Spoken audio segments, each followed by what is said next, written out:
Bismillahirrahmanirrahim. Program pendidikan imperialis Protestan Belanda disebut dengan istilah politik etis pada tahun 1900 Masehi. Sebenarnya politik etis tidak hanya bidang edukasi, melainkan teologi politik etis meliputi program irigasi untuk kepentingan pengaturan air guna keperluan perkebunan, transmigrasi sebagai pemindahan penduduk dalam upaya memenuhi kebutuhan tenaga kerja di wilayah perkebunan dan pertambangan yang baru dibuka di luar Pulau Jawa. Dalam kesempatan ini kita akan bicarakan mengenai praktek politik etis dalam kaitannya dengan tujuan pemerintah kolonial Belanda dalam upayanya memperbodoh pribumi di wilayah hunian pribumi.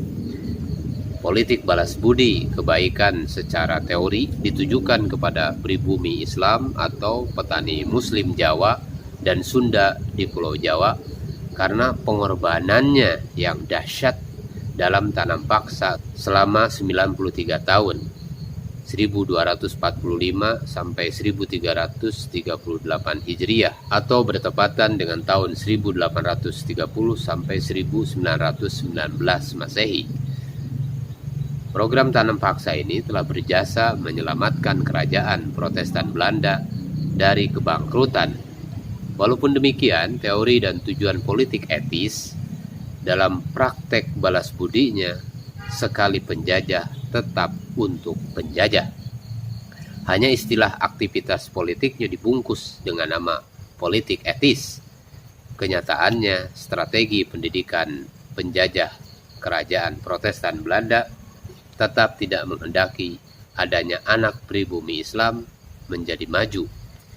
Hanya dengan tetap membiarkan pribumi Muslim dalam keadaan bodoh akan menjadikan penjajahan kerajaan Protestan Belanda dapat diabadikan. Seperti yang dikemukakan oleh G.H. Bosquet dalam A French View of the Netherlands Indies, suatu wawasan Prancis tentang Hindia Belanda, menyatakan the real truth is that the Dutch desire and still desire to establish their superiority on a basis of native ignorance. Kenyataan yang sebenarnya bahwa keinginan Belanda adalah tetap berkeinginan membangun superioritas penjajahannya di atas dasar kebodohan pribumi. Selanjutnya G.H. Bosquet menjelaskan penjajah Belanda dalam upayanya menciptakan jiwa pribumi yang inferioritas atau rendah diri dilarang menggunakan bahasa Belanda. Akibatnya kalangan ulama dan santri menjadikan bahasa Melayu pasar diubah menjadi bahasa persatuan, bahasa Indonesia. Digunakan para pejuang nasional, pecinta tanah air, bangsa dan agama sebagai terrible psychological weapon, senjata kejiwaan yang sangat ampuh untuk mengekspresikan aspirasi perjuangan nasionalnya. Saudara-saudara sekalian, dalam upayanya melepaskan anak pribumi Islam dari ikatan tradisi dan budaya Islam, imperialis Protestan Belanda membuat politik asosiasi, seperti ingin menciptakan sistem kesetaraan antar anak penjajah dengan generasi muda bangsa yang terjajah melalui cultural approach, pendekatan budaya. Dalam prakteknya, politik asosiasi sebagai upaya pengembangan budaya barat agar pribumi Islam kehilangan ikatan tradisi dan budayanya serta tidak lagi memiliki jati diri.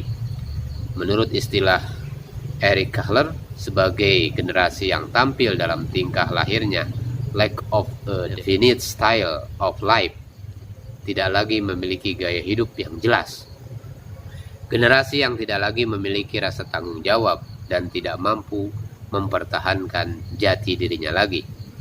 Selain itu, imperialis Protestan Belanda melancarkan upaya melepaskan anak pribumi dan masyarakat Islam dari keimanan agamanya, disebut politik kristenisasi, melalui kebijakan agama, sistem sekolah, tata lingkungan kota penjajah seperti yang telah dibicarakan sebelumnya, dan sistem politik yang keras menindas akan terciptalah inferiority complex, kesadaran kerendahan dirinya.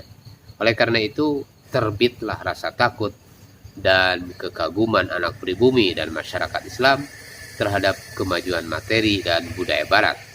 Pada ujung perjalanan hidupnya akan terjerat dalam visi dan misi Kristeni, kemudian ditargetkan akan melakukan konversi agama menjadi pemeluk agama Kristen Protestan. Saudara-saudara sekalian, pemerhati daripada channel sejarah ini, golongan bangsa timur asing sebagai tameng penjajah dibedakan fasilitas hunian dan sekolahannya. Politik diskriminasi terhadap pribumi Islam tidak hanya sebatas dibedakan bahan bangunan gedung sekolahnya, namun juga terhadap subsidi keuangan.